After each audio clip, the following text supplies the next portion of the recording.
Hello and welcome to Tip Ice. We are a chemical engineering group within the chemical engineering department here at BYU, Brigham Young University, that helps students take engineering concepts and put them into practice. Today, we'll be talking about spectrometers and its use in industry. Spectrometers are used in many different cases. A couple of examples are that they are able to characterize proteins, and they're also able to detect the amount of oxygen within water. In today's example, we're going to see how a spectrometer can be used to calculate the concentration of an unknown substance. So how does a spectrometer work? Here is a quick diagram of a spectrometer. With the left-hand side, you have the light source, which gives off a white light.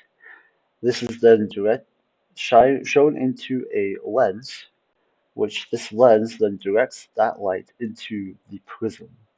This prism then is able to break that white light into all the different colors, all the different wavelengths of the rainbow. We are then able to determine which wavelength we would like to pass through our substance. So in this purpose, we are selecting the green wavelength to go through while blocking all of the other wavelengths. This wavelength, this green light, is then sent through our substance, which then absorbs some of it, allows others to transmit through, and that transmitted light is then detected using a light sensor. This light sensor then gives us a reading at how much is being absorbed, and with the absorbance, we are then able to use Beer's law to then calculate the concentration of the unknown substance. So in today's example, I'm going to show you a quick example of a DIY spectrometer that I made and how it works. So in this video here, you have the two 9-volt batteries on the right-hand side. These batteries are what power the entire system. On the left-hand side, you have the blue Arduino. This is what controls the system. It controls the light, the resistor, and also the display. The green board in the back is the LCD display, which gives off the voltage of which the light-dependent resistor is reading. This black-looking caterpillar is the op-amp.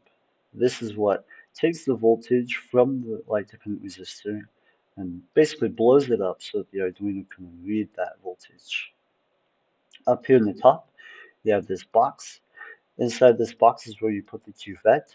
So on the left-hand side, you have the green LED, and on the right-hand side, you have the light-dependent resistor. So the light is then able to shine through the cuvette into the light-dependent resistor, which then is able to read the amount of light that it touches. Up here on the top, you have the LCD display, that black looking thing right there. And then down at the bottom, you have two switches. These are what control the system to turn them on and off. And in the top right, you have this covering, which covers the hole for which the cuvette then slides into to allow the light to pass through. As we turn on the spectrometer here, you'll then see that the display is reading a voltage. So this voltage is simply just reading the amount of light that is being picked up when nothing is blocking it and all the light from the green LED is being shown to the light-dependent resistor. As we move the spectrometer aside, you can then see a couple different concentrations of red dye in pure water. These are all different concentrations of red dye in which we will test to then show how the spectrometer works. On the right-hand side, you have the black and the pure water. These are then used to determine the bounds of which your spectrometer works.